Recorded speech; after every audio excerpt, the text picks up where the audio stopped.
like cards. It's not what you dealt, but how you play it.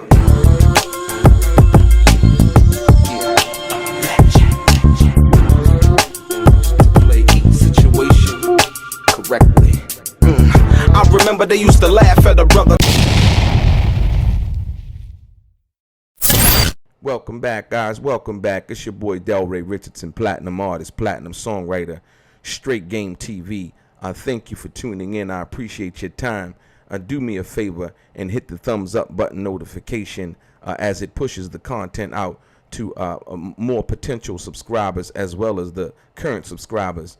Also, if you haven't subscribed to the channel, do so yourself. Also, tell a friend. But most importantly, if you're new to the channel and you would like to be one of the first people notified when I drop some of this straight game, please do me a favor and hit the bell notification right below this video. I'm going to get right into it.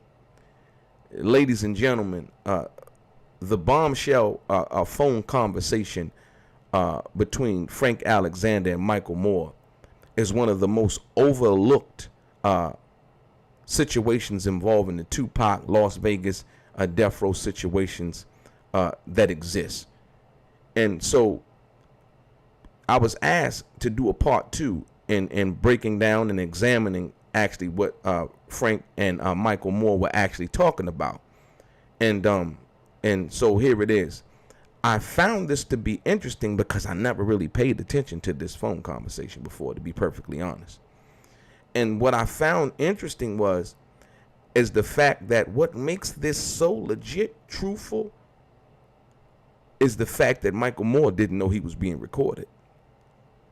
And Michael Moore is actually pointing out the strange coincidences as well as what he believed to be something that somebody knew already. There's too much stuff going on now.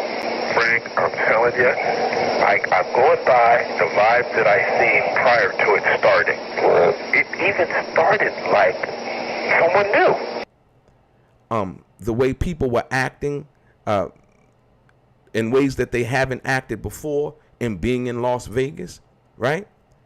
So the one particular thing that stands out to me is the fact that Michael Moore had asked, he asked Frank Alexander, he said, you know, and if Reggie the Rat Wright Jr. was supposed to be Suge's bodyguard, how come he wasn't with Suge that night in Vegas? Listen. To me, the questions aren't answered. They're not answered. Reggie never goes to that club. Never. Then all he kept doing. Well, what I didn't understand is how come Reggie is Suge's bodyguard and he wasn't with Suge? It just didn't add up. It didn't add up. Reggie was so weird. I'm going to tell you another thing. Let's look at Reggie's thing. Why would Reggie, he's never, ever went to that club and started to, why was Reggie and Larry there? Why was Reggie and Al there? Well, he turned it over to Al every time. He turned it over to you. Well, he turned it over to Marcus the time before that. He was never there. And he was never there. Why was he so insistent on being there? And I asked him. When I first got to the club, I said, Reggie, why are you here? Aren't you going to shoot? No, I got to take care of some things at the club. And guess what? What did he do different? Nothing. Nothing at all. He did nothing.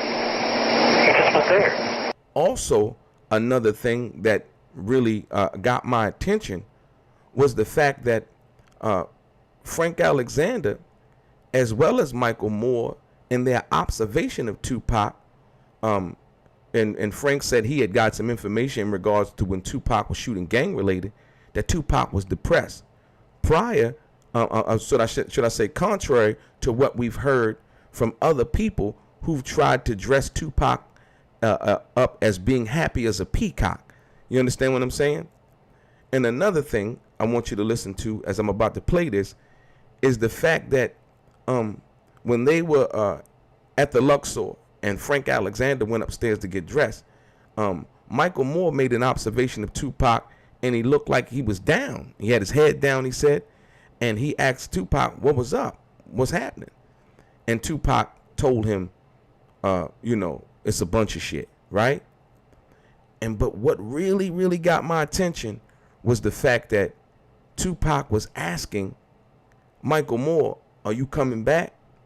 You gonna be here with me tonight, right?" You know what I mean? And Michael Moore made the observation and said Tupac never did that. He said Tupac would usually, like I've told y'all before in prior videos, even us when we were at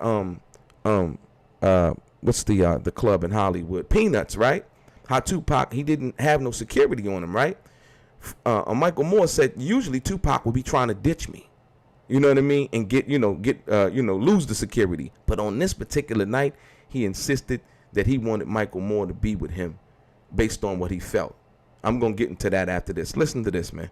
He was, you know what? He was depressed, wasn't he? Yeah. Go back to his train of thought. Yeah, he said to me he didn't want to be there no way. Well, get this. I was told that while he was on gang related, that last week he was upset about going to Las Vegas. Frank, I'm even go better than that. When you went upstairs to change your clothes, and we were downstairs, I said, "Man, what's up?" Because he was moping like a little bitch. Right. I said, "Yo, what's up?" Man, it's all kind of bullshit.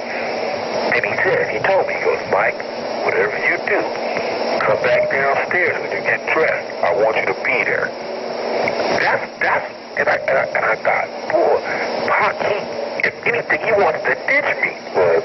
So they'd already tried. Yeah. He ain't never, ever said to me since I've been working for him, "Come back down, I need you here." He ain't never said that, Frank. Never. Then when he said that, I got a little concerned. I said, "Yo, Pac, is everything all right?" Because he would sit down underneath one of them little slot machines, and he had his head down. So I said, "Yo, nigga, what's up? What's up?" And he said, "Man, just all kinds of shit." You know, then he said, "Hey, you coming back, right?" That's when you was, he goes, "There goes Frank." See, he seen you first. Right. He goes, "There's Frank right there." Because I saw him waving to me. That's right. And he said, "You coming back, right?" That's the last thing he said to me. I said, "Yeah, you know I'm coming back, man." The last thing he said to you. Yeah. Sure was. That's right. Sure was. Now, I want to give you something that I know from listening to what Michael Moore said in regards to what Tupac said to him in regards to him wanting him to be with him. Tupac knew that Michael Moore always probably kept a gun and had a gun that night. Also, Tupac, if you listen to what Michael Moore said in regards to him wanting him to be with him, you coming back, right? Tupac knew that there was some kind of friction in regards to him asking for audit, as well as him firing Reggie the Rat Wright Jr. You get it? Tupac knew that. Listen, he's asking, "Yo, Michael, you coming back, right?" And also, he knew that Frank was going to be with him, but Michael Moore also said something else in regards to them, Frank Alexander and him making the switch, and how Reggie the Rat Wright Jr. was so against that. Listen. Okay, we got some problems. But I didn't say nothing. But then, when Reggie made a big deal about me and you doing the switch, I knew something was wrong. I knew something was wrong. And I remember I told you. I said, that sure was weird. Another thing that really stands out to me is Michael Moore and Frank Alexander makes an observation when they went to this supposed alleged lawyer's office, right? And how no pictures of this lawyer was in the office. It was actually pictures of somebody else. Also, how his name was nowhere in the building. You know how when you go to a lawyer's office, the lawyer's name is in the little black thing with the little white writing or whatever. How that stood out. And when they went to the parking lot, he didn't know where his car was parked, you know, as they were leaving the meeting. And how Reggie the Rat Wright Jr. insisted in this meeting that they carry no weapons. Michael Moore basically says that as if they were trying to scare them into not carrying weapons. Listen. So, you're asking me? I'm telling you, some things happened that never happened before. That thing was so persistent, and it was only a meeting about carrying your weapon. I can't even remember, Frank, if he said anything else you guys get the cards, don't carry your weapon. Working on you guys, get your cards. Whatever you do, they're going to be cracking down. They're going to be checking everything. They're going to be coming in there doing this. Everything was negative to scare you. And last but not least, the overall situation, these are two people who were there that night in Vegas, who make keen observations as to what went on and to the unanswered questions, right, that they had, even working in being involved with the situation overall, and how Tupac was depressed, how he didn't want to be in Vegas, and all of the other things that, you know, people over the years have tried to control this narrative and paint Tupac, like I say again, as this happy peacock, you know, with his feathers sprouted, and that simply wasn't the case. But more importantly, Tupac made that observation that, yo, something was up with security that night. And Michael Moore basically making the observation, well, how come Reggie wasn't with Suge that night? They was always together, right? And how Michael Moore said Reggie never wanted to go to the Club 662, but on that night in particular, he claimed like he had something to do. But Michael Moore said once they got to the club, Reggie Wright did nothing. He had nothing to do. It wasn't really nothing that he did, right? As if basically somebody knew something was going to happen in reference to Tupac. I find that very, very interesting. And like I said, I don't want to paint or put anything on it. Like I said, I never really paid attention to this interview. I really didn't. But now that I came across it, I think it's very interesting that you know the facts. And the thing that makes it plausible, believable, is the fact that Michael Moore didn't know he was being recorded.